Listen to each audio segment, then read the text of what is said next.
Hey, good evening, everyone. Sorry I'm a couple of minutes late. Just a little at this hour of the night, little wrangling of children and all of that kind of good stuff, getting everybody to bed. My wife is engaged in a pretty heavy-duty conversation on the phone, and so here I am trying to make sure everything flowed smoothly for bedtime tonight. So, yes, I'm a family man. I'm a dad. As many of you know, I have older children from a previous marriage. But when I got married to Rainey about 12 years ago, she had never had children. She's a little younger than I am. And so we had kids. And so I had three more. So I have six children. Now I have adult children, twins who are 27, a son who's 18 from my previous marriage. And here at home, I have a 9-year-old boy, a 7-year-old girl, and a 4-year-old girl. So that gives you an idea of how life can be around here. Any of you who are parents out there and you've got children, you know exactly what I'm talking about. And bedtime is sometimes kind of easy. It all depends on what's going on. But it's a school night, so everybody was supposed to have been in bed, about an hour and a half ago. And I was doing some radio somewhere else, and so I was sequestered in my studio, and I came out, and everybody's still running around like banshees. It's, about 13 minutes before this was supposed to start. And so then people are spilling food and drinks and children. And so that was my evening up until now. So I apologize for being a little late. Michelle, you've got an almost 19-year-old and just turned 4-year-old, both boys. Congrats. Quite an age gap there, 15 years in between. So, yeah, there is a 27 and 18 for my first kids, and then 9. So my 18-year-old boy now is 9 years older than his little brother, Flynn, who just turned 9. Well, he'll be 10 this summer. So that's a little bit about my family and what goes on here. I want to say hi to everybody. Thank you for being here again. Thank you for all stacking up in the chat room. I always like to take a few minutes to kind of blow some time anyway to allow for people to get here if they want to see this live. And I see Ron, you're here. Good to see you, brother. Leslie, always good to see you. Michelle, great to see you. Jewel, nice to see you. Robin, glad you're here. Patriots Corner, that is Lewis. Good to see you, brother.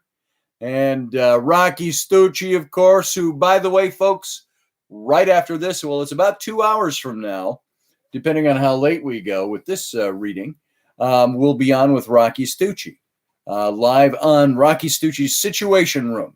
And it should be an amazing show because we're both wired right now.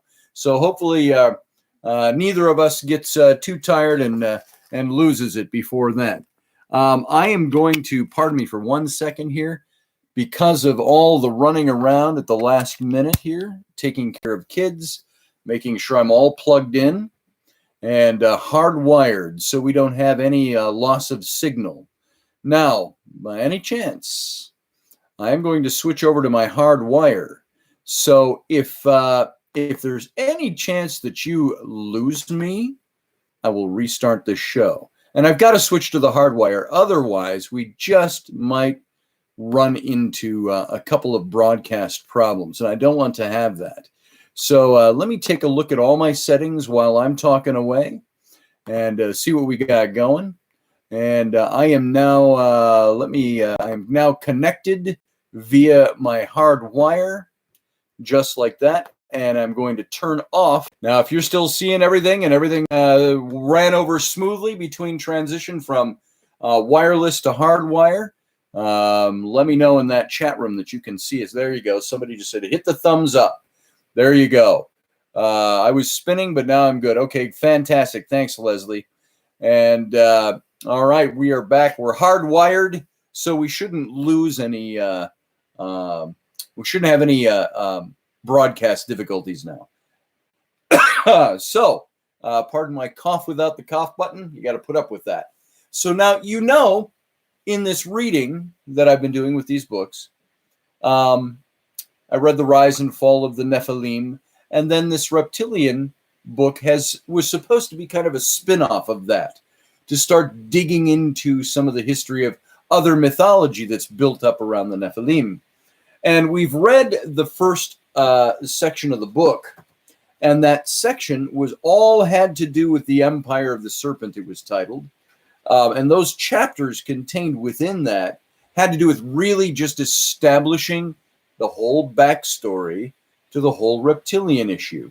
And of course, like with Nephilim, I have stuck with the biblical story from the Judeo-Christian perspective, and to try to build that case. And I've gotten into the other cultures and other religions a little bit, but I've made a lot of reference back to that. That's my starting point. As many of you know, I was in Bible college and seminary and ministry in my early days. And those are the things that I learned that give me all the foundation and the fodder for digging into this, I guess you'd call it a mythology of the reptilians and the mythos behind it. So now we've covered that in what we've already read. And we're delving into the new section of the book. It's part 2 of The Secret History of the Reptilians, The Serpent in Alien Subculture. Now, pardon me, I got to take a sip of my coffee. And it's still hot, thank goodness. Fran, nice to have you here. Everybody who's here, thanks for being here. Kat, nice to see you. Audrey, nice to see you. Oh, and now, before we really get going, I just want to lay one other thing on you that's kind of my own in-house advertisement. As you know, we announced it last night. I've got my Etsy site, Son of a Patriot. And I've got all these shirt designs that I've done. And if you don't know that by now, too, I'm a designer. I'm an illustrator. That's what I've done. I've been a creative in advertising most of my life for a good 35 years. And it's what I do for my bread and butter money right now to pay my bills. I'm a creative designer. I've been an art director and a creative director in advertising and in publishing for many years. And one of the things I do, I bring that up just to say I bring top-notch design to what I do. And so I've designed some great shirts, and I labeled it Son of a Patriot. That's my site because I was doing patriotic shirts. Now I'm branching out a little bit. We've done the Meatball Army shirts for Rocky Stucci's show. Doing other shirts. I've done a shirt specifically for this reading of The Rise and Fall of the Nephilim. And I've taken this character that I illustrated this character right here many years ago for this book. Well, several years ago. And I've taken him now and put him on a t-shirt. He's on coffee mugs. You can go over to Etsy.com. That's ETSY, Etsy. And it's /shop/Son of a Patriot. Go look at my stuff that's over there. Look at all the designs. Because yesterday was my beautiful wife's 39th birthday.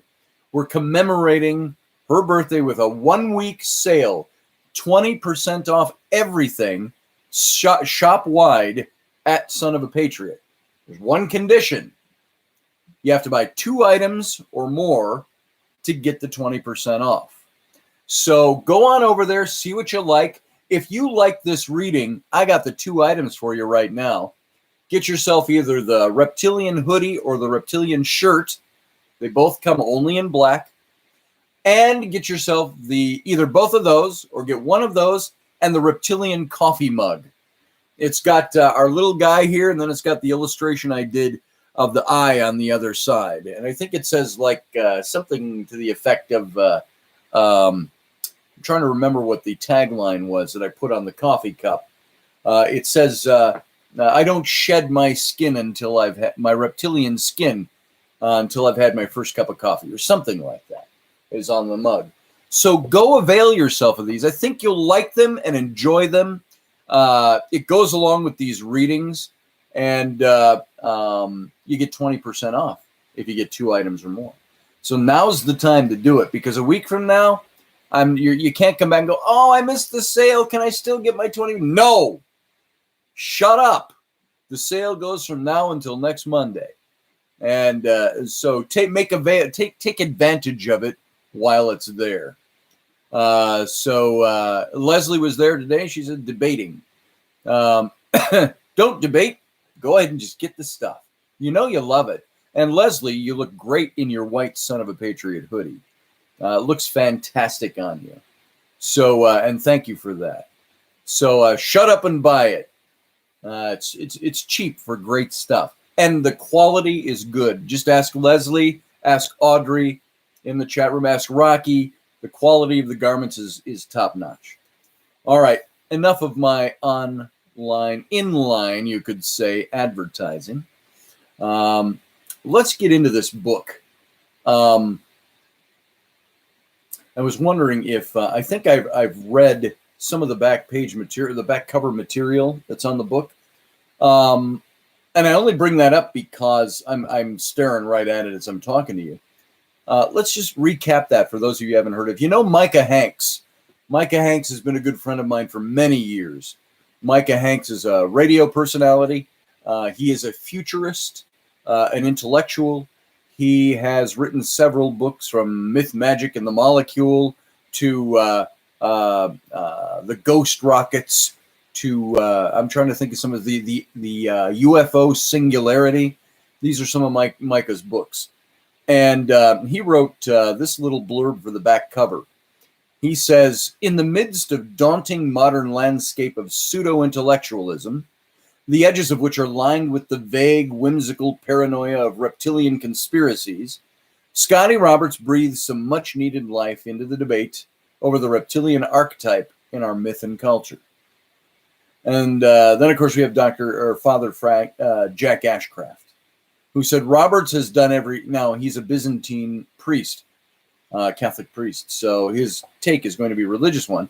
He says, Scotty has done every Christian a service by bringing together the myths of various cultures and religions surrounding the figure of the serpent, coupling them with the UFO phenomena, and posing very serious questions regarding the origins of faith, the veracity of sacred scripture, and the nature of spiritual and temporal reality. Makes it sound pretty haughty, doesn't it? This book isn't just another ancient alien type of offering with the usual evidence and conclusions, but a tapestry of religious, archaeological, and cultural information designed to challenge not only the easy answers of faith, but the entrenched sanctity of the science of anthropology. So there you go. It sounds pretty lofty. Makes me want to pick up the book and read it, which I'm going to do right now. Section 2 of the book, or Part 2, The Serpent in Alien Subculture. And this is Chapter 4. And I've got this rather confusing sounding title to Chapter 4, The Reptoids. The Reptilians. No, wait, Reptilian-Humanoids. Let's start the reading. As you've seen, and it's thus far for what we've read so far, the key to understanding the connectivity of the serpent to reptilian alien mythos is completely predicated on having an understanding of how the serpent's role became so important in human history. More specifically, to people themselves. Believe what you will about spirituality, religion, science, or anthropology, the serpent figure is played prominently in the lore of ancient theory and has become the rock star of current alien conspiratorial thought, the theory itself becoming the mothership for all the varied extraneously divergent sub-theories making the rounds in the circles of the ufological faithful. Make no mistake, the secret history of the reptilians is as much a manufactured religion as are the snake and the dragon cults from the depths of our anthropological past. That does not mean they do not exist in some form. If that was the final conclusion, this book would end right here. So now we go to the next section here in this chapter, the Basilica of Reptilica. Gnosticism will tell you that the truest sense of theology is psychology. I would add anthropology to that mix, and that claims made about God, gods, or gods are in their truest sense actually only projections of humanity, Got that? Because we're going to be dwelling on that. I want to repeat that line for emphasis.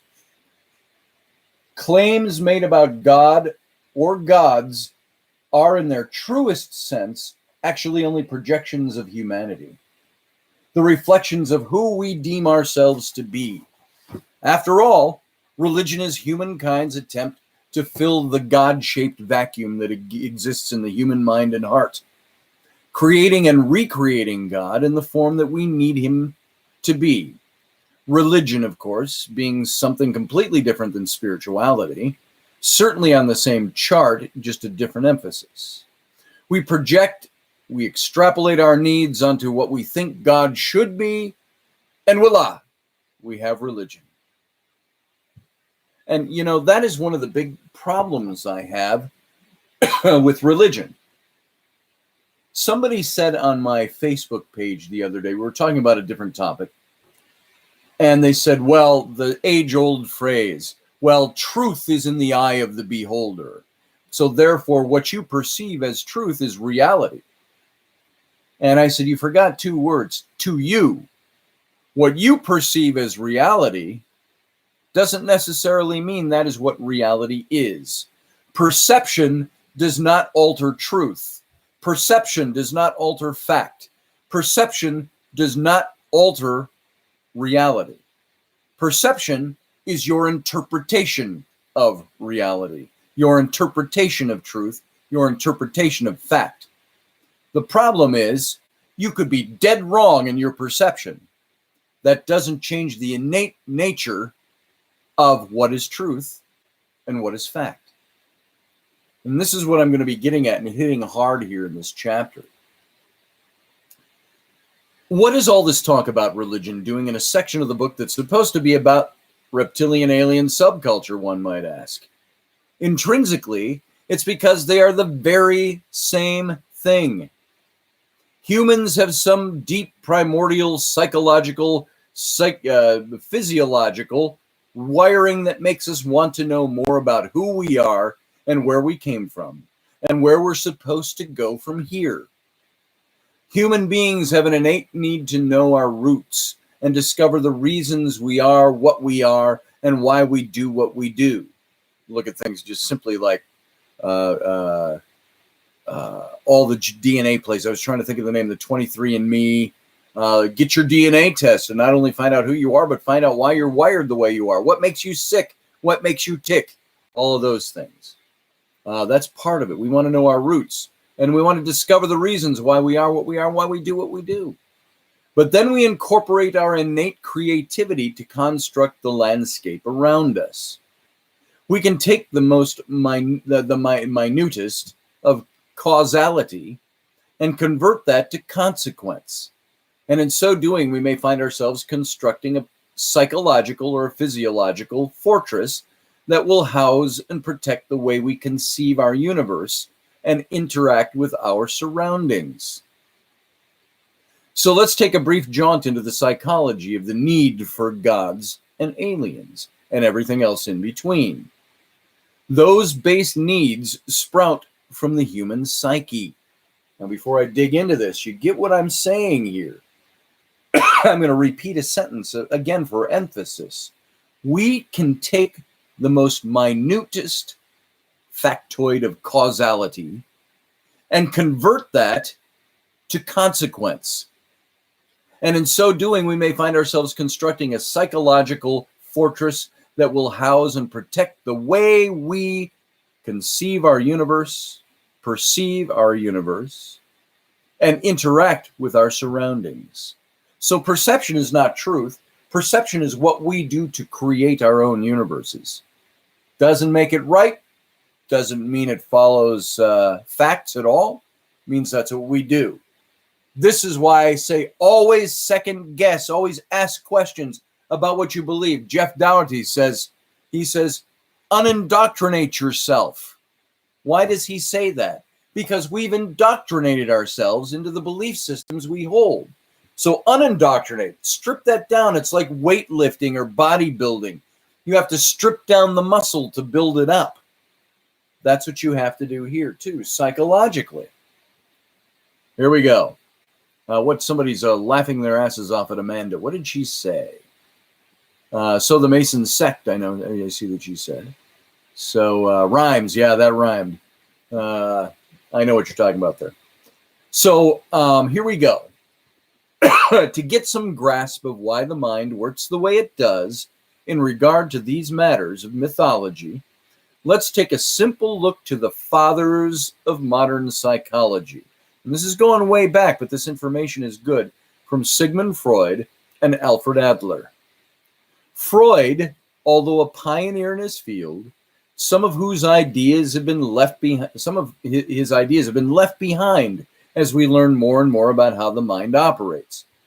Focused on his research on the unconscious subconscious mind and how it juggles innate biological motives that are hardwired into human physiology. We're hardwired, folks. We got certain things that work the way they do, especially psychologically, alongside the brain's ability to produce irrational thinking. So we've got this hardwired psyche, if you will, and we've got an ability to produce irrational thinking at the same time. Repressed early memories were at the root of what Freud was looking for. And he referred to his methods as deep depth psychology, a going back to our roots to see what we're made of and why we operate the way we do in the current. We hear so much about modes of operation and family systems when we're trying to root out the origins of behaviors, which ultimately was fleshed out for the first time with Freud's research. This brand of looking to the past psychology can be applied corporately to a group, but Freud was much more interested in how the individual formed these modes prior to cognitive awareness. So how did we create this stuff in our own selves? How did we create what they've called in recent days the neural nets that reinforce these things in our minds? On the other hand, common sense and conscious behavior were the focus of Adler's research, leading him to emphasize what he called surface or context psychology.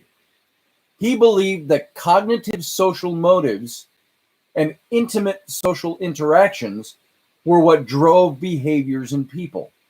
And he was aptly dubbed the father of ego and humanistic psychology. His work in cognitive and family therapy led him to the conclusion that it was the interactive social structure between people, especially family members, that was the primary motivation for human behavior. The goal for Adler's form of therapy was to focus on a form of daily living experience that made social interaction the primary focus. So now you see in Freud and Adler, we're getting a couple of different looks at what makes the human mind do what it does. Freud, generally speaking, filtered his view of human nature through a pessimistic view of the things that govern behavioral outcomes. He adhered to a Darwinian, Hobbesian philosophy, which basically states that man or humans in the state of nature, according to Hobbes, has no idea of moral goodness and therefore must be naturally wicked. He is vicious because he does not know virtue. Throw a little survival of the fittest into the mix, and you have the rudimentary basics of Darwinism, Hobbesian theory. Hold on, psychologists, I'm going somewhere with all of this. Also, think of, I don't know if I reference it here or not, but it comes to mind. Think of the book Lord of the Flies. That gives you an idea. A bunch of boys, schoolboys, stranded on an island after a plane crash with no communication to the outside world. And the society that they form, that they fall right into psychologically. Adler had a much more optimistic approach to Freud's pessimistic approach to the foundations of cognitive behavior. Following a more or less Rousseauian humanistic philosophy, which espoused that human nature is innately good, and that society, our surrounding and environment, are the corrupting force that transforms man into self-interested, self-actualizing people. Now, that, to be honest, that's the thread that I've normally followed in life in general, is that people are basically good, and it's society, it's the things that we are exposed to that create either good or bad in us. Jean-Jacques Rousseau, in his Discourse on Inequity, of Inequality, wrote in 1757, the first man who, having fenced in a piece of land and said, "This is mine," and found people naive enough to believe him, that man was the true founder of civil society. From how many crimes, wars, and murders, from how many horrors and misfortunes might not anyone have saved mankind by pulling up the stakes or filling up the ditch and crying to his fellows, "Beware of listening to this impostor. You are undone if you once forget that the fruits of the earth belong to us all, and earth itself to nobody." Sense of self, Freud contended, was determined by what was passed on to you from your parents, immediate family, and social externals, such as the environmental factors of familial relations, parenting, and social interactivity that took place when we were infants and small children. They do say, by the way, that most of who you are in life is formed before you're age 4. Interesting thought. The rest is just experience accumulated. As well as decisive life-altering experiences as we grow older. There you go. We are not only influenced, but we're governed and manipulated by our past experiences. So in getting to the roots of who you really are and why you act in certain methods and modes of operation, you have to return to your foundations and the starting points that launched certain lifelong behaviors. Freud promoted the retracing of your steps to see where you came from, the influences of that past, and how you've gotten to where you are in your current. Your personality and present modes of operation are therefore determined by your earlier environmental influences. And I got to tell you, I got to recap on this. As well as decisive life-altering experiences as we grow older, we are not only influenced, but governed and manipulated by our past experiences. I'll tell you something. When I did a lot of tarot reading, I go to these events, the Ghost Hunters events, and I spent many years reading tarot cards. And I always referred to myself as a nuts and bolts tarot reader. In that, I said, look, I'm not psychic. I don't have any special gift from the gods to read you. What I'm doing is I'm laying out the cards, and I use them as a positive crutch for somebody to relay a message to you. I'm just the messenger, is what I told people. And so I would lay out a spread of cards, and they would be woefully accurate many times. Not many times, all the time, with rare exception. Let's put it that way. And I started reading cards back in 1985. And one thing I constantly saw was this idea of people. I would get a card that had the 5 of Cups. Look that up when you have time. It showed a person standing there with 5 golden goblets. 3 of them were tipped over and the wine was spilt all over. 2 remained standing. I saw this card more often than not, so much so that it's ingrained in my memory when I read the stuff I just read in my own book. That the message of that card was, don't get stuck in the past. Because 3 goblets are tipped over, you still have 2 standing. That's your current. Your past is the tipped over goblets. But too many of us get stuck in our pasts. We let our pasts drive our experience. We let our pasts manhandle us and manipulate us into thinking we're a certain way. There was another card that was the 8 of Swords, swords being the suit of conflict. And it would show a woman who was blindfolded and she was bound with rope. But the rope was around her upper body. Her elbows were free and her hands were free. She was just bound around the upper body.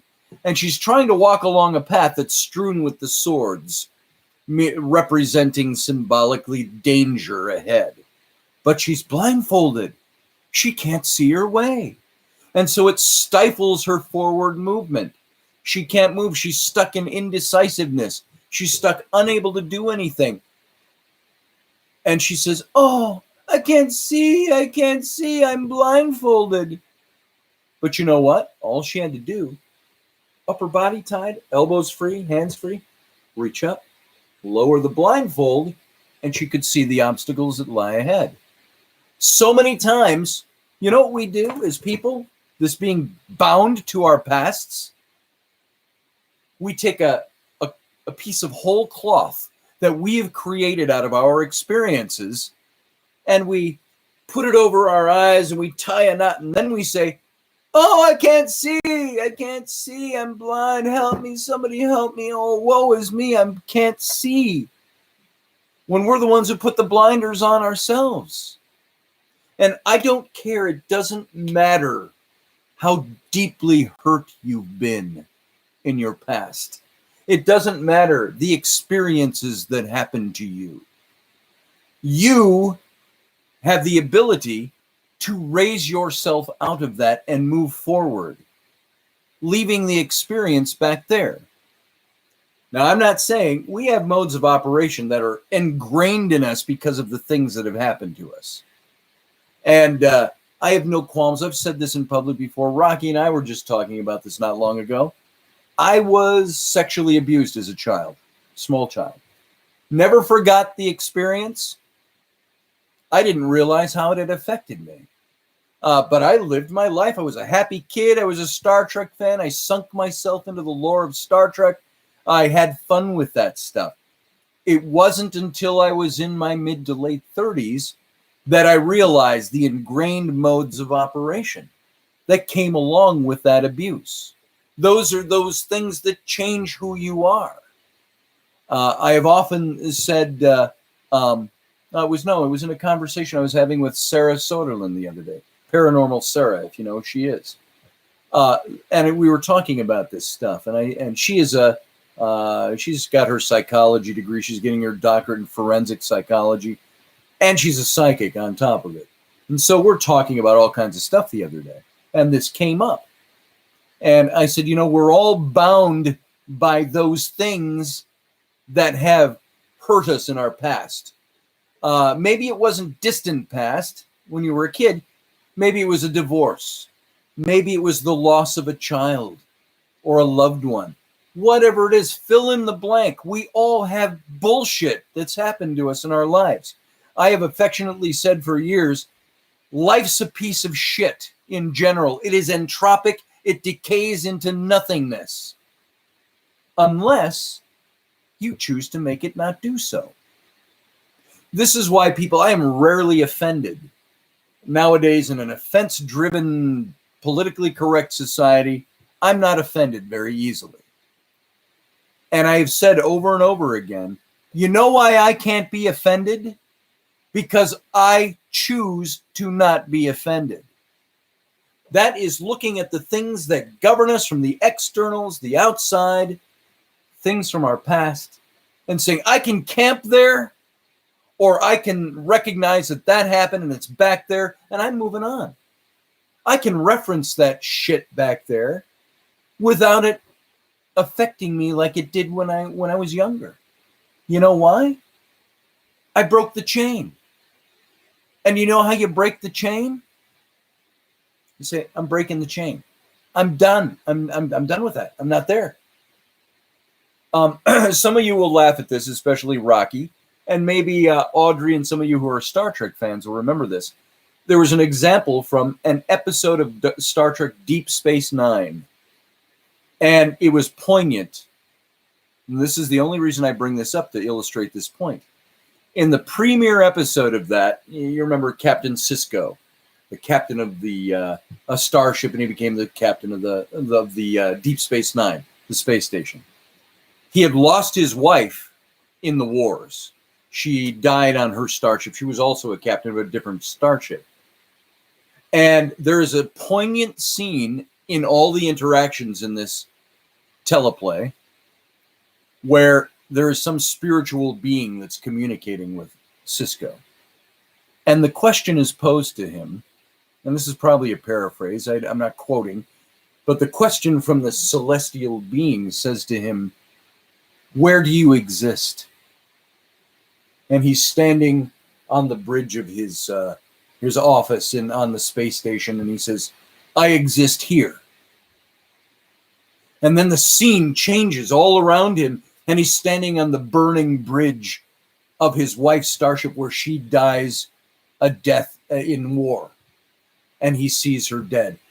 And the voice says to him, he said, I exist here on in my office, in the space station. This is where I exist. And then the scene changes to that burning bridge and his wife's death. And the voice says to him, then why do you exist here? And to me, that is a poignant thing about this psychology I'm talking about. And remember, I've rabbit trailed here. Forgive me for the big, long rabbit trail. But this, I'm describing the psychology and why it's important to what the book is about. But if you exist here, in the here and the now, why do you exist back there?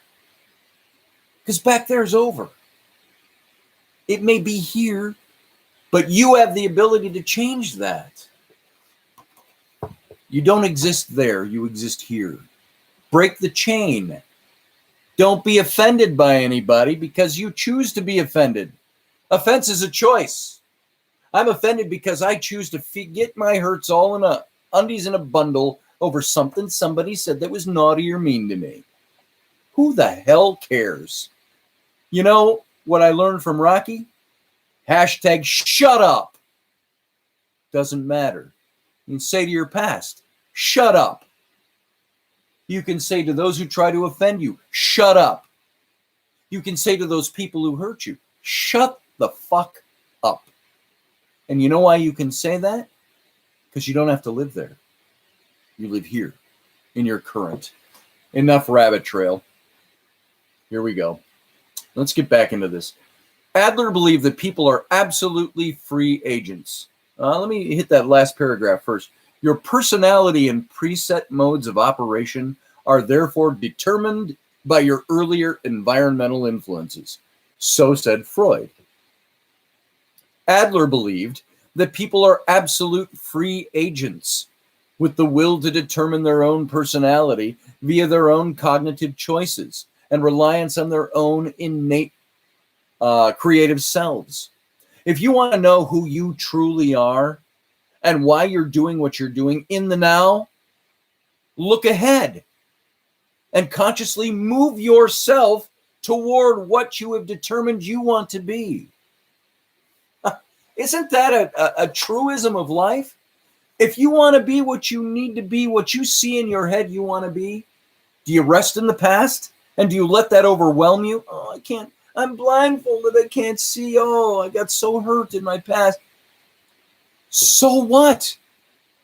Envision what you want and move toward it. This is what Adler taught. So you can almost say I'm more Adler than a Freud. When you focus on your future goals and ambitions, you align your personality with what it is you want to become and achieve. Freud, conversely, endorsed something called efficient causality. Those experiences that push us forward from behind, making us what we are in the present. We do not have knowledge of a thing, purported Aristotle, until we have grasped its why, that is to say, its cause. In stark contrast, Adler, much like Freud's early associate Carl Jung, who I'm a great admirer of Carl Jung, advocated final causality. Remember, Freud was efficient causality? All those things that pushed you into your present and brought you here and dumped you off in this moment. Like Carl Jung, Freud believed in final causality, that which pulls us forward from that which we determined lies ahead. The difference in causalities is the source, either influence from the past of that which we have no control, or influence from the future of that which we create and ultimately control by our cognitive actions. Let me just ask you again on the rabbit trail, who would you rather be? The person who is controlled by that which has pushed you into your present, or the person who is controlled by the thing you are creating in the future that will pull you into it? This is all relevant to this book on the reptilians, mind you. Stay tuned with me here. Keep on track with me. Adlerian philosophy observed that on the innate level, human beings feel inferior, and that those feelings of inferiority, or better, a sense of feeling lost in an infinite world and universe, are the motivating force, the fire in the belly, the drive behind all personal striving for accomplishment and attainment of personal goals. In a sense, we all start with absolutely nothing, perhaps even a deep insignificance in our own estimation, and we work our way up to what we choose to become, persistently building upon each successive failure and accomplishment. We strive for excellence, superiority, if you will, in order to compensate for the deeply innate feelings of inferiority. These are the things that push us into being better and into I lost my place with my eyes. And it's about seeking. I lost my place. Hold on. These are the things that push us into being better and to strive for being the very best that we can be. This isn't about seeking superiority over others. It's about expressing and actualizing the drive toward perfecting ourselves. Eventually, Adler expanded on this idea of striving for the ideal self to striving to create a superior or perfect society to go along with it, and that our creative self is free to make up any sort of world it envisions and to put into implementation. This, however, was in contrast to German psychoanalyst Karen Horney, a contemporary of both Freud and Adler, who pushed her idea that humans don't strive for superiority, they strive for a self-image built out of idealism. People don't believe their real self is acceptable, so out of necessity and psychological survival, we create out of whole cloth an idolized self, an idealized self, the thing we should be. Do you see where this is all going now? The entire notion of a race of reptilians may be simply explained as a thing we've devised from our own imaginations, just as we have devised religions built on spiritual experience and theory. We have done the very same thing with the notion of extraterrestrial races that live and operate behind the scenes of humanity. And I got to tell you, folks, there are times where I think some people have eschewed or turned their back on their faith or their religion and have simply supplanted it with stuff like reptilians. Now, not saying they don't exist. There's still a lot more to this book. I'm saying that's what people do. Have you noticed that some people who will say, oh, the Bible is fake, or Islam is fake, or whatever, their religion, the religion of my parents is fake. But man, this whole alien UFO thing now, there's something to put your faith in. That's real. When they have no proof for that either. They have as much proof for that as they have of God. Moving on. Let's see where I left off here. Just as with religion, there are things we call evidences. Oh, wait a second. I missed something. Just as we have devised religions built on spiritual experience and theory, we have done the very same thing with the notion of extraterrestrial races that live and operate behind the scenes of humanity. Just as with religion, there are things we call evidence, or evidences in the plural, yet no solid empirical facts to back the claims, with the exception of historical studies and research that reveals a past history rife with nothing more than myth building within myth building within myth building. Simply go onto your computer and type the word reptilians, as I just did, I put in here in parentheses while I was writing this sentence. And you'll find more than 1,630,000 entries for reptilians. And in the top 10 sites that appear in the list, half of them take you to something written by or based on the work of Zecharia Sitchin and David Icke, a self-proclaimed messiah, and the rest start off with phrases such as the following. Reptilians, also called reptoids, reptiloids, or draconians, are purported reptilian humanoids that play a prominent role in science fiction. I wrote these down as I read them off the top 10 that came up. Description. Here's the next one. Description. Typically, reptilians are described as 6 to 8 feet tall, bipedal, having scaly green skin, have a bad odor, have large eyes, usually yellow or gold, with ... The next ones started off. The reptilian aliens, which are called reptoids, are proportional in size to modern humans. They have a snake-like or lizard appearance. ... The next one. I'm not claiming these people weren't 100% human at one time. What I'm saying is that they invited the control and bodily takeover of reptilians through blood. ... The next one. The teachings of the reptilian Ea, therefore referred to as the esoteric mysticism of the Snake Brotherhood, caused a major shift in the perceptions of reality for ... The next one. The reptilians are the creation of the Carians, their parent race. They evolved on a planet ... David Icke. The reptilians, the schism, Obama and the New World Order, reptilian experiencer and author Susan Reed, found dead in the Bahamas... That was just one of the entries. Two more. Alex Collier on reptilians, ETs, and the global connection. Alex Collier on cosmic explorers, different reptilian factions on Earth. Credo Mutua on ...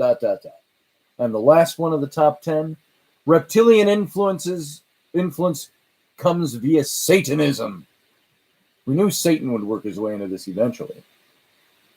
Reptilian influence comes via Satanism, which they created and that controls Freemasonry.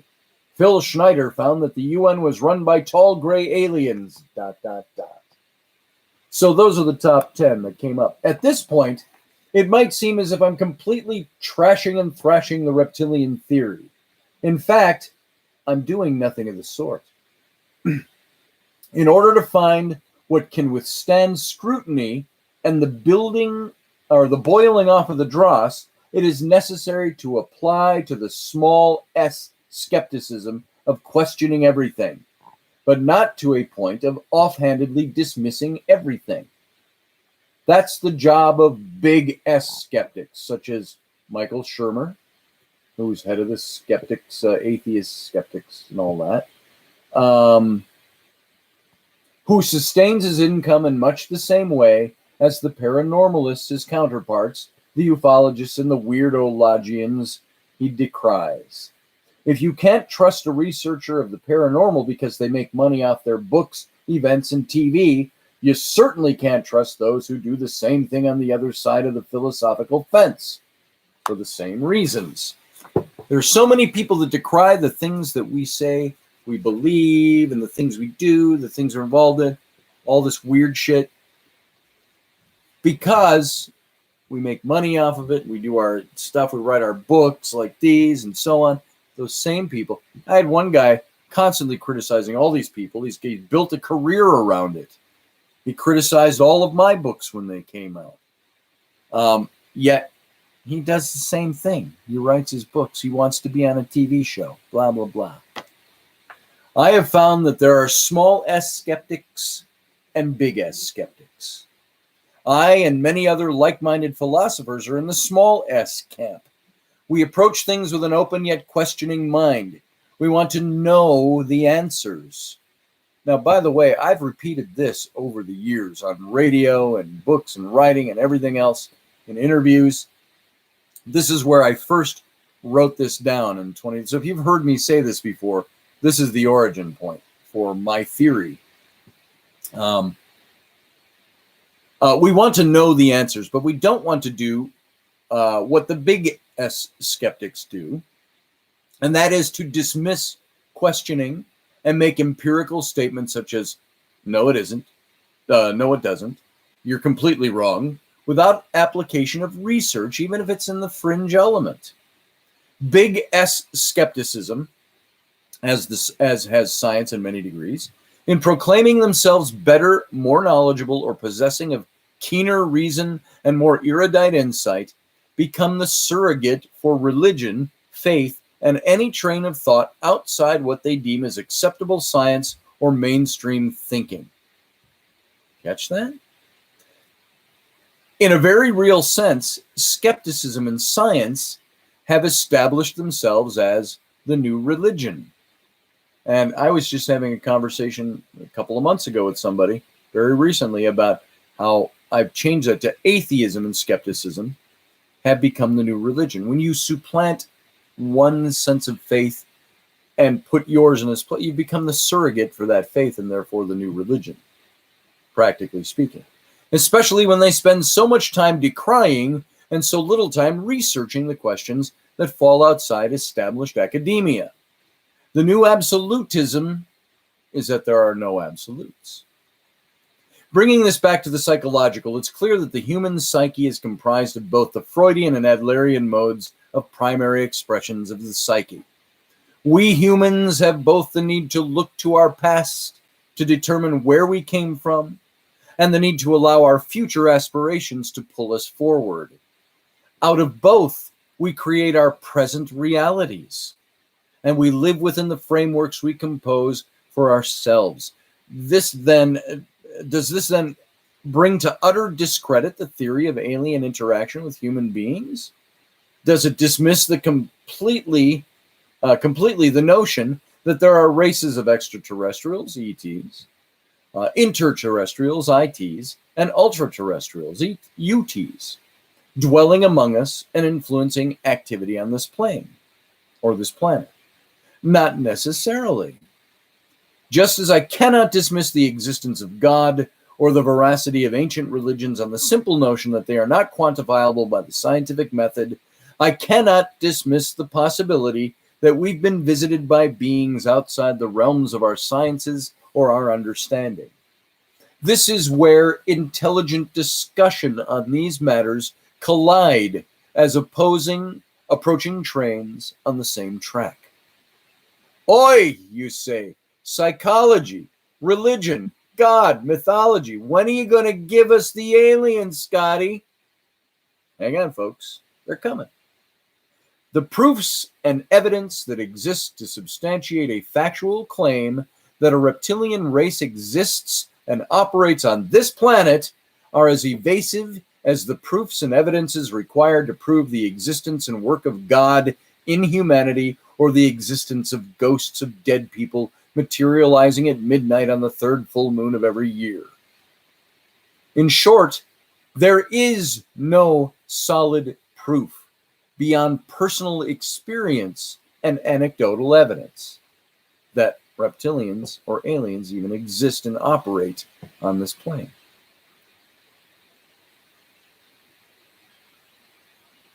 Has that lack of measurable quantifiability prevented humanity from its historical perpetual worship of God, gods, and other forms of divinities? Not in the least. As with religion, reptilian alien theory has its experiencers, such as the one mentioned in the opening of the introduction of this book. Remember I talked about opening the woman who would have the reptilian alien visit her every night and became a sexual thing and so on. And by the way, she, in conflict with one of those website entries, she didn't say they stunk. She said he smelled cinnamon, like cardboard and cinnamon. So, as with religion, reptilian alien theory has its experiencers, such as the one mentioned in the opening of the introduction of this book. But they become the promulgators of personal, individual contact and intercourse, not limited to sexual understanding, that have seen the unseen. They've spoken with the invisible and learned the secret knowledges not known to others. These are the founders of religious thought, quote unquote, in the alien field. I don't say this to cast any sort of negative light in their claims. I merely make the comparison to the spread of ancient religion and the evolution of religions throughout the alien culture. Just as Elil became Elohim and Enki-Ea became Jehovah, so the progression of reptilian esoterica has developed into its current state. The evangelists of the theory are as convinced in their perceptions and evidences as are the professors and theologians in different trains of religious thought, who many times are found to overlap the two fields. And why do they do that? Because the two fields are all one and the same, and they're outward expressions of inner desires, projections of what we want the world and the universe to be. That can be placed squarely on the shoulders of both religion and alienist trains of thinking, in that they both had the spiritual make. Did I skip a page? Hold on. Nope. As that they both had to hail to the spiritual makeup of the human psyche. Those parts of the spiritual composition of individuals that need something to answer the greater questions of what lay beyond the explorable sciences. Now, insert a caveat here. Just because science and psychology seem to indicate that these things might not be so, does not qualify as the final answer on the topic. Remember, there exist some veils that we simply cannot pierce. And I've got a few Bible verses I put in here. Romans 1:22. Professing themselves to be wise, they became fools. 1 Corinthians 1:20. Where is the wise man? Where is the scholar? Where is the philosopher of this age? Has not God made foolish the wisdom of the world? Then Jeremiah 10:14. Everyone is senseless and without knowledge. Every goldsmith is shamed by his idols. His images are a fraud, and they have no breath in them. And then Jeremiah 8:8. How can you say, we are wise, for we have had the law of the Lord, when actually the lying pen of the scribes has handled it falsely? You see where we're going with this? I want to see, what if the moon is other one half of the Earth? Centrifugal force. Don't know. I think it's a separate body all its own. If you're talking in primordial past, maybe. I think, don't they say that the moon was once part of the Earth? That it broke off or something like that. Demigods. Amanda has a few demigods. Where do you keep those demigods, Amanda? The flat Earth theory is another one. Just looking to see if there's anything before we get into the next section here. Patriots Corner. Who criticized you? I'll hit him with the axe of the shut up. Amen to that, brother. Did I cut out someone there? I see Audrey telling Leslie. Oh, Leslie, sometimes if I cut out, it might be the way your signal's being received. Just reboot your signal. All right, let's move on. The next section. Next section of this chapter is My Reptile Can Kick Your Lizard's Ass. As we have seen, the archetypical serpent of the ancient religion, is certainly not the end of the story. The veneration of the snake in the ancient religious cultures of Sumer and Israel, China, Africa, and the ancient Americas is not where the influence of the serpent figure comes to a screeching halt. The presence of the serpent is not limited to the ancient religions of the world, though those religious cultural mythologies are the philosophical foundations for ongoing reptilian mythologies. The psychology of needing or wanting something greater, built on human need for something to eliminate the foundational struggles of the past, has created some short coattails on which ride the current reptilian and alien mythologies. You got that? So that's tied into Freud now. By the way, this is where I put the picture of it's in black and white here, but my rendition of the reptilian. That in its full color glory is what's on the shirts that I'm offering up in the coffee mugs over at Son of a Patriot. So go over and get one. You're going to want it after this book. All right. And perhaps this is the direct result of a humanity that wants something more than the traditional tales and entrenched religions. People are seeking for something more. So they create what they need and what they want to be. This, however, does not diminish the possibility that these notions have great efficacy, archaeologically, historically, cosmologically, and philosophically. So in a sense, what I'm saying here is people have created this need for reptilians and aliens, even though there's many of us know they really do exist. But there's a lot of people out there who have created this for themselves. Freudian theory, pushing them from the pains of their past and the things they don't want anymore into dumping them off in their present. They need to create something new. And Adler's philosophy of psychology, which says, I want something better out there, and so I'm going to let that pull me toward it. This is what people do. Our historical folklore is filled with imagery of the serpent, reptile, ranging from science fiction and fantasy to religious legends and modern conspiracy theories. Ufology and alien mythos to the mysterious cryptozoological beings. The reptilians, as we have come to understand them in current-day mythology, can be found firmly ensconced in alien, otherworldly, and hollow earth lore, as well as the theories of a race of intelligent, supernatural, interdimensional, highly developed reptile-like humanoids. They have become the stuffs of cult fiction, pseudoscientific theories, and the topics of the writings of New Age conspiracists. David Icke, Riley Martin, and John Rhodes stand out among the most recognizable claimants promoting the reptilian existence and conspiracies. And though there are similarities to their versions of these beings, they also represent vastly differing theories as to their origins and interactions with the planet Earth and the human race. None of them is anything less than malevolent. Martin's book, The Coming of Tan, is a memoir of his experiences as a sharecropper's kid who was taken on board an alien spacecraft.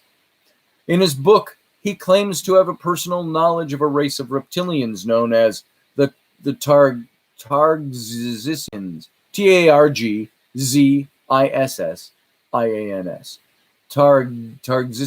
Targzisians, an evil race of reptilians who managed to coexist with 6 other types of aliens on a mothership near Saturn. On his Tumblr.com profile, Rhodes says of himself and his work, "My name is John Rhodes, and I'm a researcher, explorer, and lecturer in the realms of ufology, occulted archaeology, and metaphysics. In this report, I will be providing you with compelling evidence gathered over many years of research as to our genealogical connections with the overlord reptilian alien race and the occulted historical archaeology that clearly demonstrates that these reptilian beings have coexisted on this planet Earth with us for thousands of years prior to our current era." End quote. David Icke speaks of good and bad reptilians fighting it out for domination of the Earth while clothed in cloned human skin, mostly infiltrating the royal families of Europe. And we'll focus that in Chapter 7. This is Chapter 4. Reptoids is a descriptive manufactured word defining reptilian humanoid beings. It's the most culturally popular name used to describe these extraterrestrial beings. Although they are referenced as dinosauroids or lizard folk or lizard men, both Dungeons and Dragons terms for you gamers out there. Other names include Draconians, which draw their name from the many proponents of the Draconian constellation as the point of origins for these otherworldly visitors, as well as Saurians and hypothetical Dinoroids. Although you may seek out other source points, they are generally found referenced by name in the plethora of internet sites that neither state source material nor point out origin. yet are found repeated over and over and over again into the countless hundreds of thousands. In these accountings, the reptilians are often described as having soft, scaly skin that is green or golden brown in color. Yet despite their similarity to reptilian archetypes throughout mythology, no one has produced even a modicum of proof of the existence of reptilian humanoids. And allegations of their existence can at best be referred to as cryptozoological, like Bigfoot, or pseudoscientific, as opposed to the recorded genus or species. Dale Russell, a Canadian-born geologist and paleontologist, was the first to purport an extraterrestrial theory as to the extinction of the dinosaurs in the form of an asteroid collision or supernova. He's also invented what became the highly controversial dinosauroid thought experiment, a process that incorporates the employing of imaginary situations to help us understand the way things really are. Or, in other words, a hypothetical imagining of what could be if certain criteria had happened. This thought experiment resulted in this highly controversial, previously mentioned dinosauroid. Reptilians and the claims to their existence are nothing new. They are not simply the product of the mid-20th century ufological explosion, nor are they a science fiction invention of Hollywood.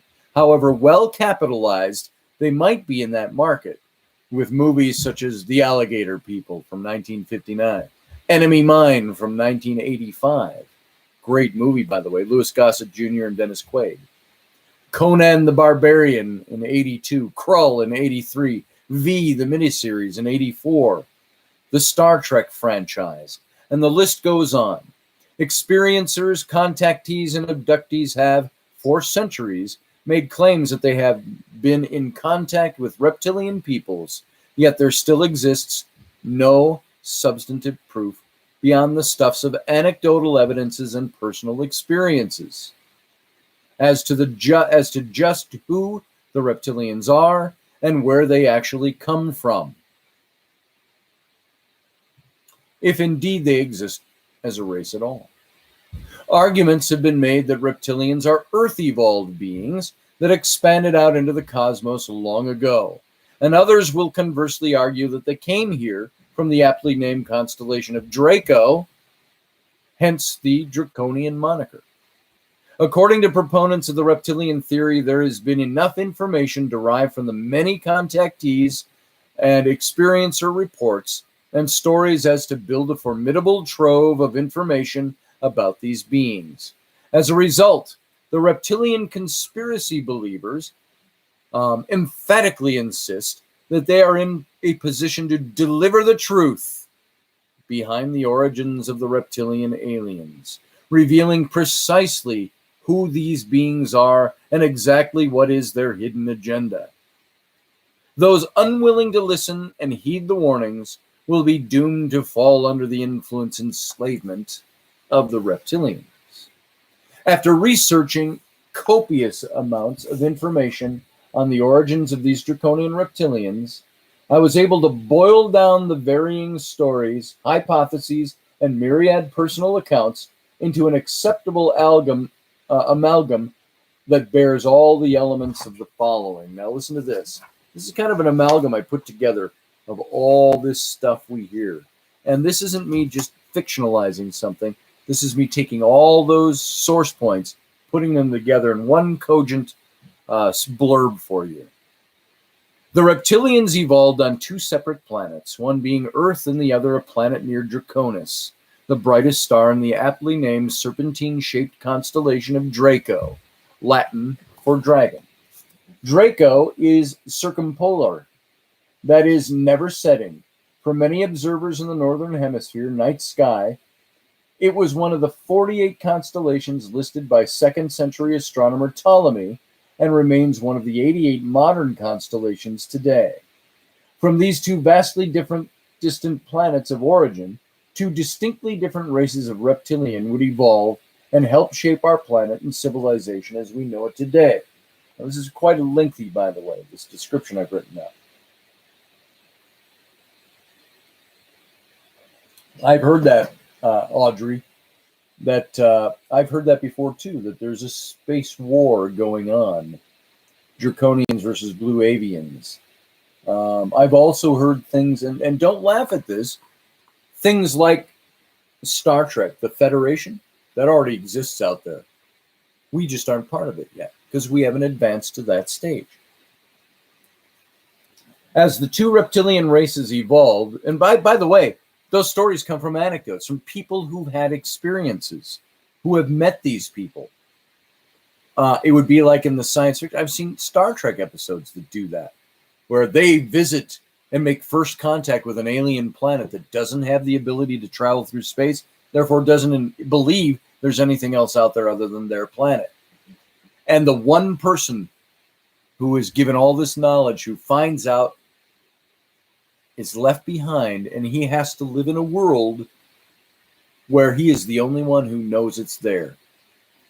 And so he's the guy who becomes the crackpot to his world because he makes these claims. Think about that for a second. As the two reptilian races evolved, it was known to the draconian reptilians, an evil-spirited warrior species, manipulative and deceitful in nature, that the earthly reptoids were a peaceful, good-hearted race.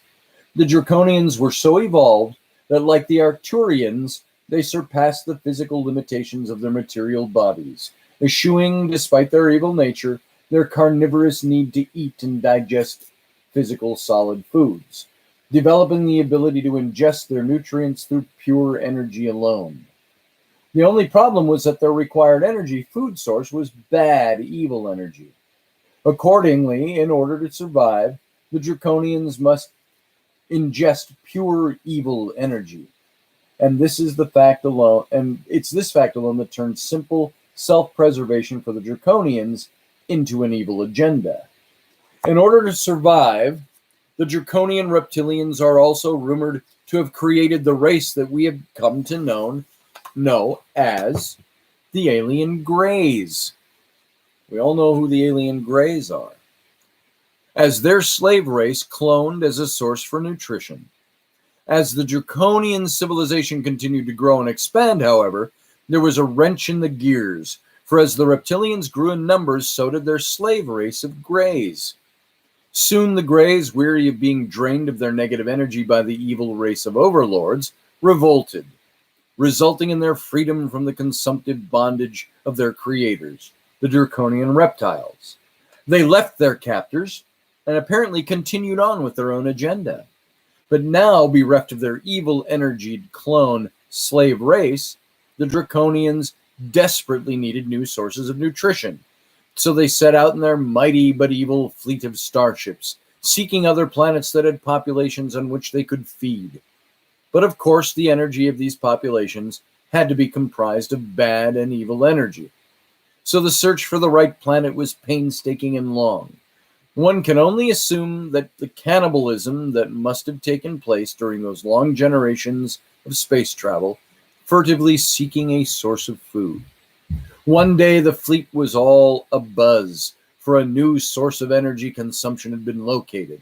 The draconians had stumbled across the planet Earth. Their discovery of Earth is difficult to reconcile with the fact that they seemed, by various accounts, to already know that the reptoids of Earth were benevolent and good-spirited, and that represents one of the many gaping cracks in this narrative. As the story goes, it was here that they observed the highly advanced yet peaceful race of reptilian-like aliens known as reptoids. But far more important to the draconians were the human beings indigenous to Earth. They set a plan in motion to utilize the human population on Earth as the source for their evil energy nutrition. They first needed to eliminate and remove Earth-evolved reptoids in order to launch their reptilian agenda and manipulate a race of evil-minded humans for the energy of consumption. At this point, there are gaps in the storyline, but after successfully forcing most of the reptoids to leave the Earth, draconian reptilians began to work their way into and influence the civilization of Earth's ancient past. Rumored reports state that some Earth-evolved reptoids still exist beneath the streets and the farms of our planet, and within the subterranean caverns of the Earth, secretly operating as freedom fighters for the human population of Earth, countering the draconian reptilian alien agenda. Today, power struggles among the alien forces have thwarted an outright invasion of our planet. Reptilian aliens from the Draco constellation still have a fixed eye on our planet and have emissaries here on Earth performing the vital tasks that ensure that humans remain on the track of corruption, hatred, and egocentric goals. The more evil, the more food. Now, pull this leg and it plays Jingle Bells. I honestly do not know, after reading several sources on the draconian story, whether to laugh uncontrollably or simply shake my head slowly from side to side. And you thought the story of the Garden of Eden seemed implausible. After dissecting the various stories and myriad accounts of the so-called reptilian agenda, the preceding story was what emerged. Granted, some of the versions I encountered were meticulously well written, providing research notes, mostly citing Sitchin, Ike, and others, and eloquently narrative. Others read like a fifth-grade essay project. But for the most part, they all said pretty much the same damn thing. Reading like the script to a poorly conceived, made-for-television B-grade science fiction thriller with even poorer CGI. If you want a weekend's worth of good entertainment, simply conduct an internet search on the reptilians. Then start reading the various versions of where they came from, how they got here, and what they're up to. Then note, as you read, the absolute lack of source material and references, and you become as frustrated as I was attempting to locate any accounts that bore even a modicum of presented fact beyond the individual author's feelings and ungrounded, unsubstantiated storytelling, and in most cases, not even good storytelling. In short, if these accounts were all we had to go on, I would think it would be pretty easy to chalk all this up to the overactive imaginations and erstwhile yet sloppy interpretations of personal experiences set against an even looser grasp of history and the anthropology of myth. Now, the next section in this chapter, hitting below Orion's belt. Eric Fromm said, "There are good reasons to assume the man does not experience his fellow man as a member of the same species.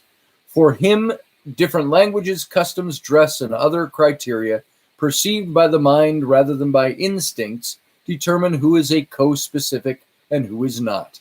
And any group which is slightly different is not supposed to share in the same humanity, precisely because he lacks instinctive equipment, also lacks the experience of the identity of his species, and experiences the stranger as if he belonged to another species. In other words, it's man's humanity that makes him so inhuman."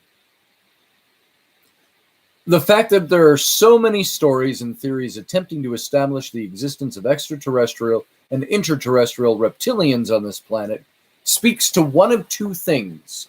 One, extraterrestrial reptilians actually exist and interact with humanity based on the overabundance of stories and experiencer accounts.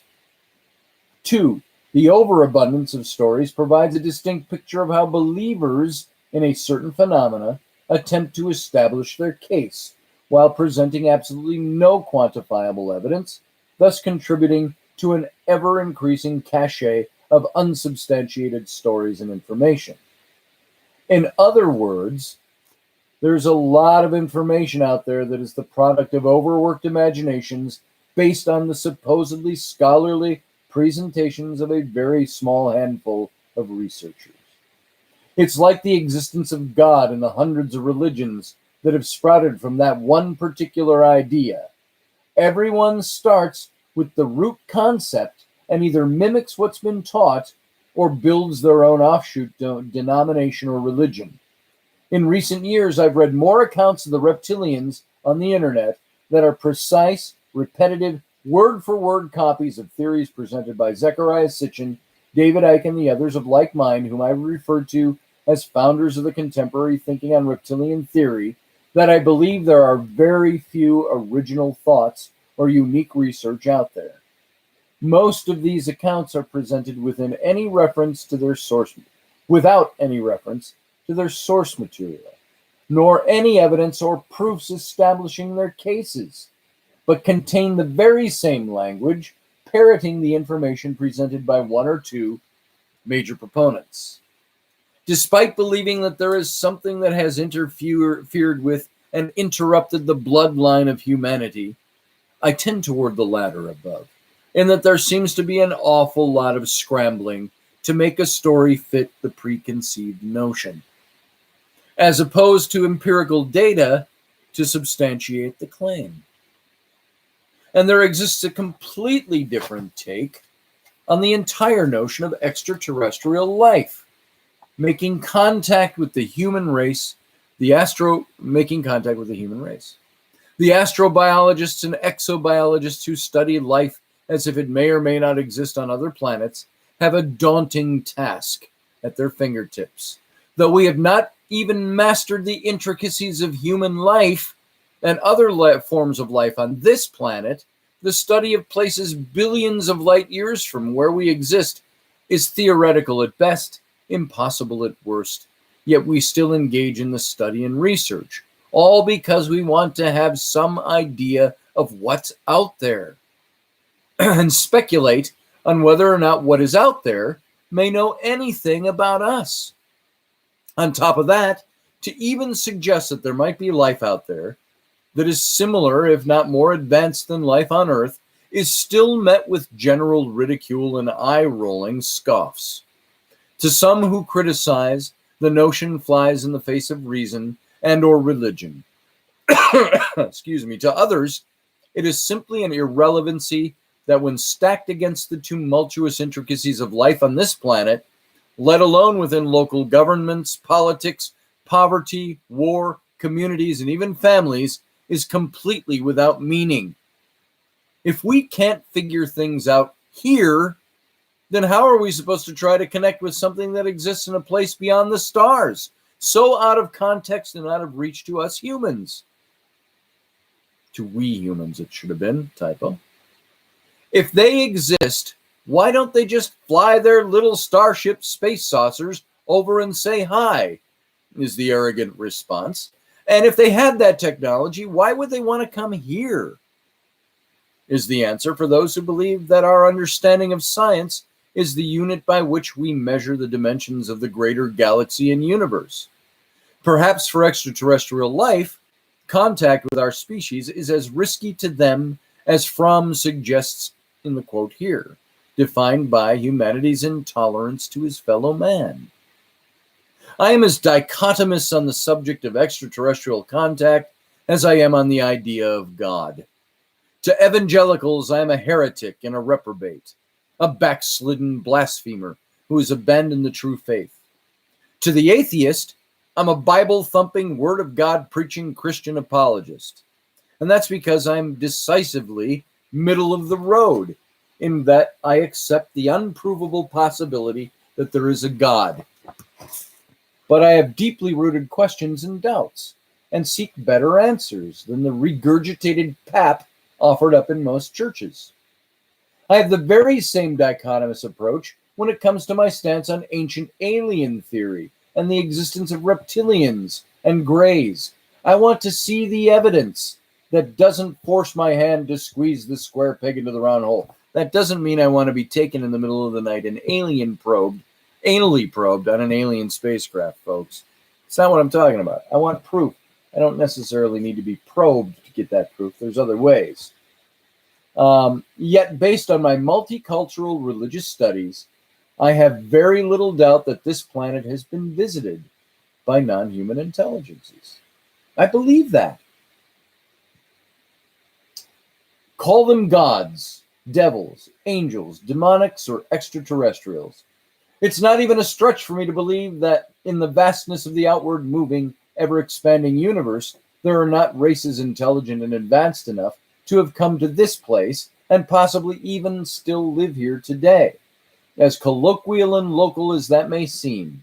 After all, ancient myth combined with historical documentation, film footage, experiencer and abduction cases, leaked government information, and numerous other data speak loudly to their existence.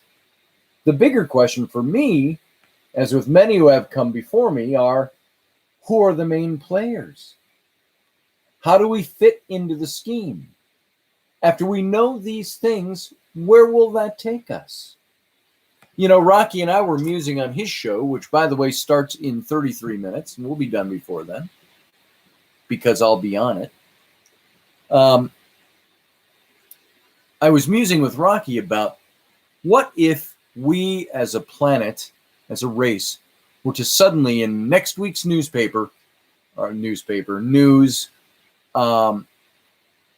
we found that we were visited by extraterrestrial races that are superior to us in the sense that they have superior technology and can get here. What if they were to tell us we're the new kid on the block out there? What would happen to our religions? What would happen to our governments? What would happen to racism, to xenophobia, to all these other things out there? They wouldn't matter anymore, would they? Because we are no longer the end-all and be-all of the universe. And sometimes I believe, this is just a hypothesis in my head, that the governments that exist have silenced or have stifled the knowledge of other races out there and other things that are like federations, if you will, for lack of a better word, because they don't want to lose control of the human race and govern it the way they want it governed. Makes you think, doesn't it? I have the very same, okay, I already read that, sorry.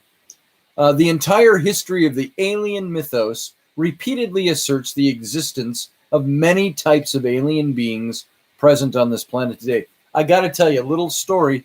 I have a very good friend who's still on my Facebook today. I'm not going to give her name because she dropped out of all this for many reasons. Who many years ago had been seeing a man, not really dating him, seeing a man in New Mexico who said that he was part of an organization that had an underground complex in New Mexico that housed something like 230 different species of aliens that live on this planet now, have come from other places. I think it was 236. I hope it wasn't 26 or something like that. It was something like that. And that he claimed that he was going to take her there. There was one night they were together in a park, and if she's listening, forgive me if I get some of the facts of this story wrong.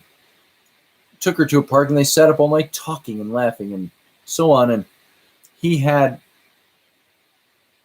tried to prove to her that he had abilities and that this whole thing was real. He said, watch the stars, and he made things move in the sky. And she said his skin became red and hot to the touch. And then in the morning, as the sun was rising, they were strafed means shooting. They were buzzed by two fighter jets that tipped their wing to him. And she called me that morning when she got home crying and gave me this experience. I talked to Dr. Stanton Friedman, who knew her and knew me as well. And I asked him about this guy, and we gave this guy's contact information to Stanton Friedman. And Stanton got back to me and said, now, Stanton Friedman, if you don't know him, he's kind of the father of modern ufology in a way. He wrote the books on Roswell. He's an astrophysicist, taught at university for many years. But he said to me, he said, this guy seems very credible. He says, I quizzed him and I drilled him. He said he knows things he really ought not to know. So there you go. What do you do with that information? Moving on. I'm going to find the place where I left off. Anecdotally speaking, even I am only one step removed from a dear old friend. Oh, see, I wrote about that. If I'd have just kept reading, I'd have hit the story I just told you. From a dear old friend who encountered and became intimately involved with a mysterious man who reported that he worked for a facility in New Mexico that sank dozens of stories underground, headquartering several dozens of alien species that live and interact on this planet. According to this shadowy character, these alien races have been restricted from any interference with human beings or their affairs, at least in the greater sense. But if this is true, why are we seeing an ever-increasing number of experiencers and abductees repeatedly describing only two distinct types of intelligent life forms with whom they've interacted, the Greys and the Reptilians? And why is it that they seem to have exclusive rights of interference with humans? If interaction between these two beings in our own species has been occurring throughout history, as legend and myth could seem to indicate, then where is the substantive evidence as to their existence? Where are they from? And what is their business with or interest in us? I am firmly convinced that the contact we have experienced with non-human entities is inextricably linked to the mythologies of the ancients, and that the contact we may be experiencing today has not only a metaphysical connection to the past, but a physical one as well. The legacy of the ancient serpent has become the modern history of the reptilian connection. Is there any substantive reality to it? Or is it all simply the extrapolation of ancient mythology into the current age, all driven by the need to have something more? That's the end of the chapter. And then we'll move tomorrow night into part 3, the serpent's bloodline. We're going to explore that mystery. Now, you're starting to get a bigger picture. Again, I'll say it as I've said every night. I am building a case here, from the purportedly to the mythological to the legend to the mythos, and now we're going to go into some of the bloodlines issue, where we're talking about the Merovingians and the bloodlines of the reptilian races that supposedly, according to David Icke, have infiltrated all the royal families of Europe down through the ages, and that this is why they say Queen Elizabeth II today is a reptilian. She sheds her reptilian skin at night.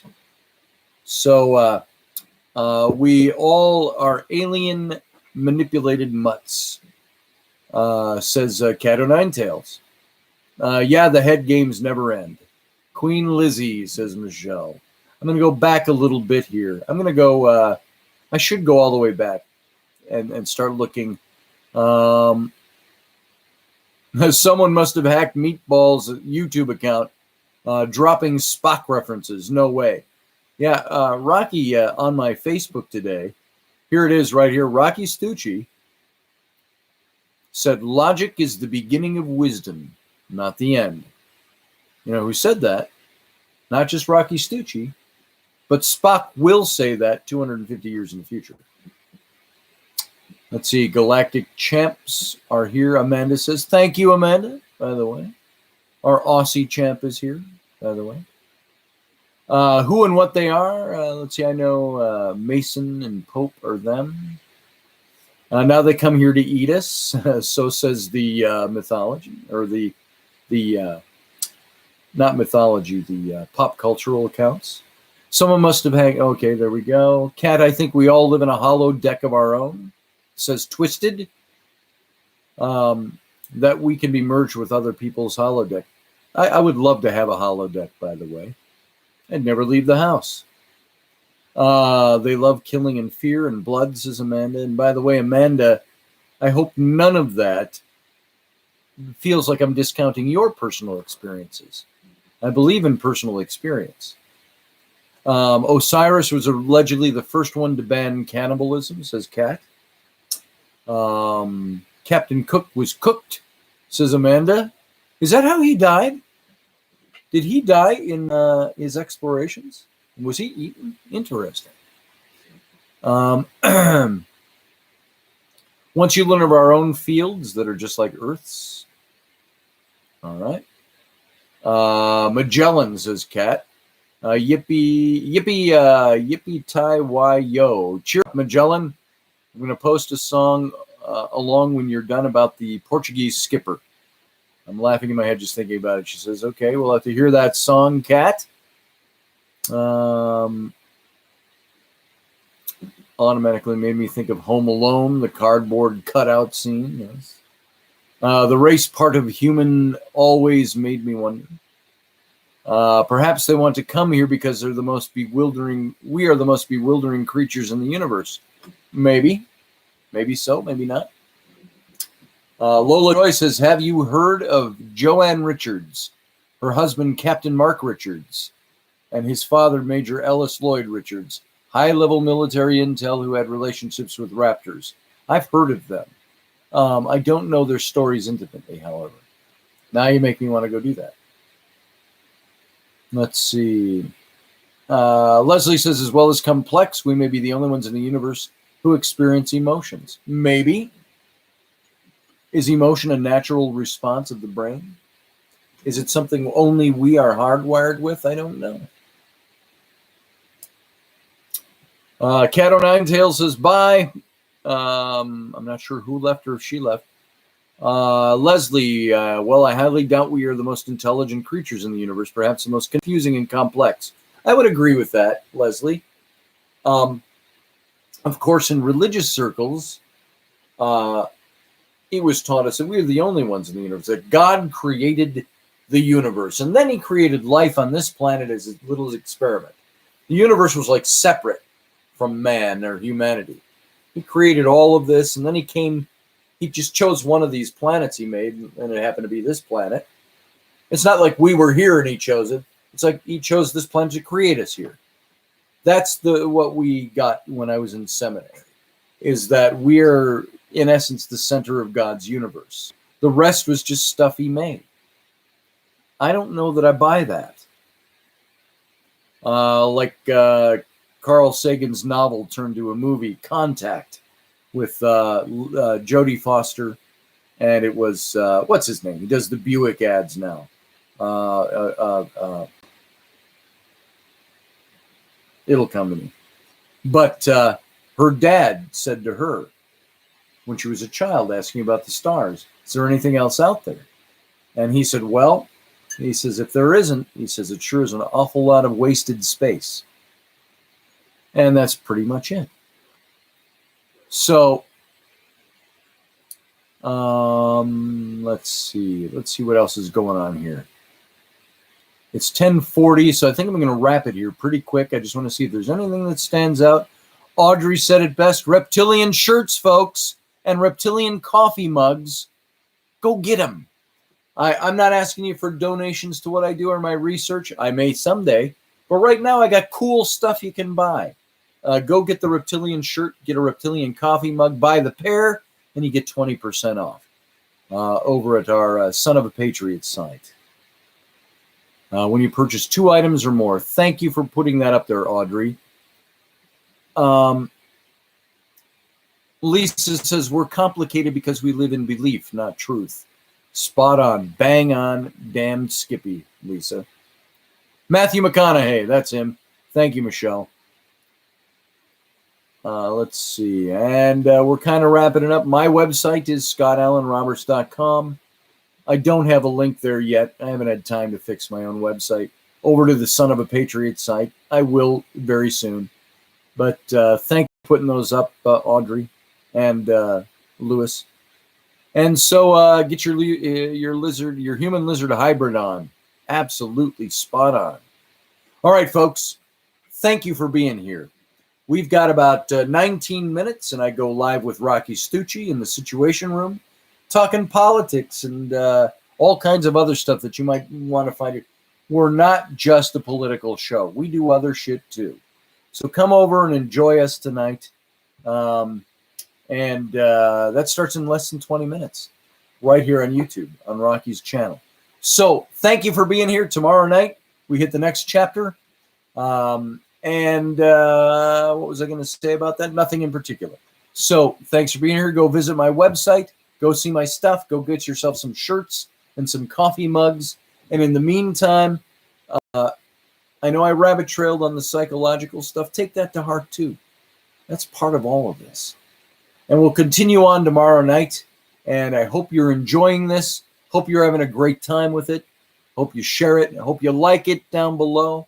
And if you haven't, go look through some of my other videos here. Have a little fun with it. There's other stuff going on. I don't just talk at the screen. There's some fun stuff in here. And I hope to see you back here tomorrow night. Thanks again for being here. Good night.